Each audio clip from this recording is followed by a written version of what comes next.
This video was left mostly raw, so if you don't like raw videos, skip.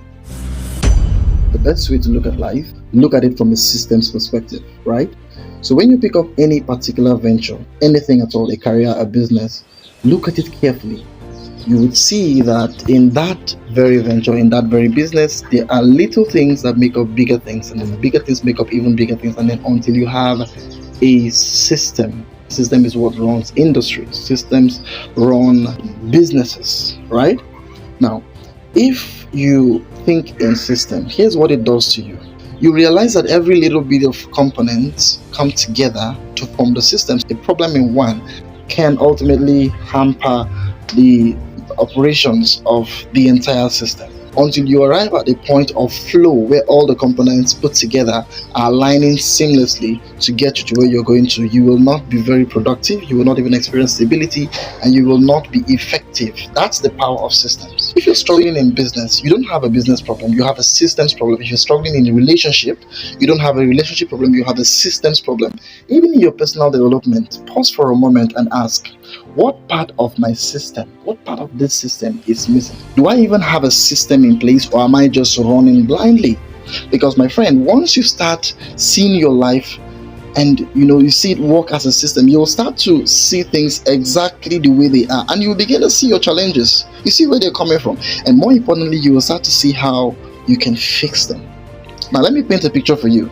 Let's take, for instance, agriculture. I like agriculture. I like rice farming. Right? Now, in agriculture, there's something called value chain. Same as every industry.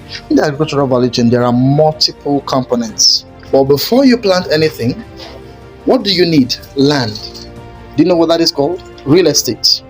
Yes. So someone can be in agriculture, but he's in the real estate component of agriculture. Right? Real estate component of agriculture.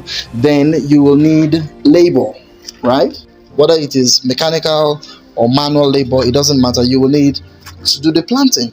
Then you need logistics to get those things from where they're manufactured to where you actually need them in the land. You will need chemicals, you will need machinery, you will need innovation, and you will need expertise. You will need people who understand how these things work. All of that is still before you even begin to grow those crops. Then comes the planting phase, where you have a specialist who will tell you what to plant, when and where to plant. That's more expertise. Then comes the growth phase. Then comes the storage, need for storage, the warehousing, the transportation, the logistics, again real estate, again labor. Labor is always a part of the system. It's always a part of the system. You gotta know that it's always part of the system. Then after you harvest, your product will have to go into processing. Obviously, you're not going to hand over the raw products to the market unless that's what they're asking for. Now, you have to ask, is this product useful in its raw form, or does it need transformation before it meets the market needs? Right?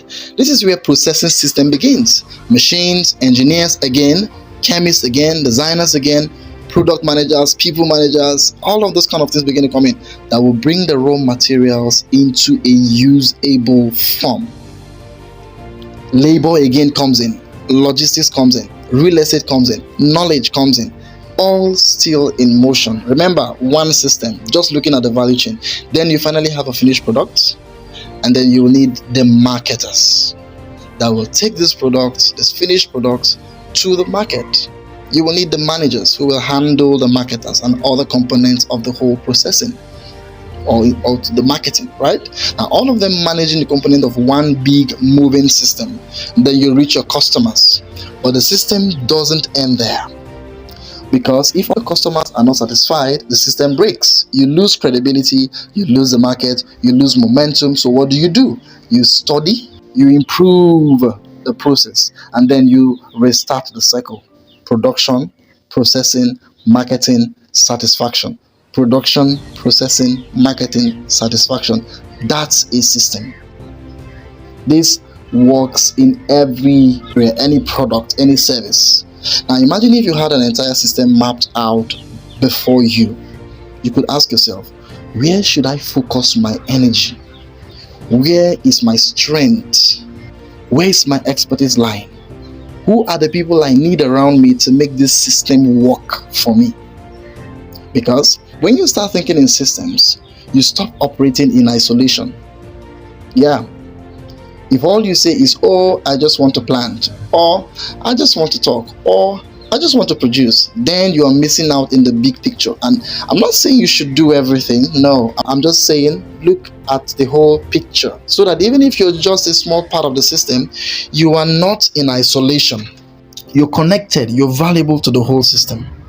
And here's the truth: the people who will rise to the top 1% are the ones who will not just work in systems, but the ones who will own those systems.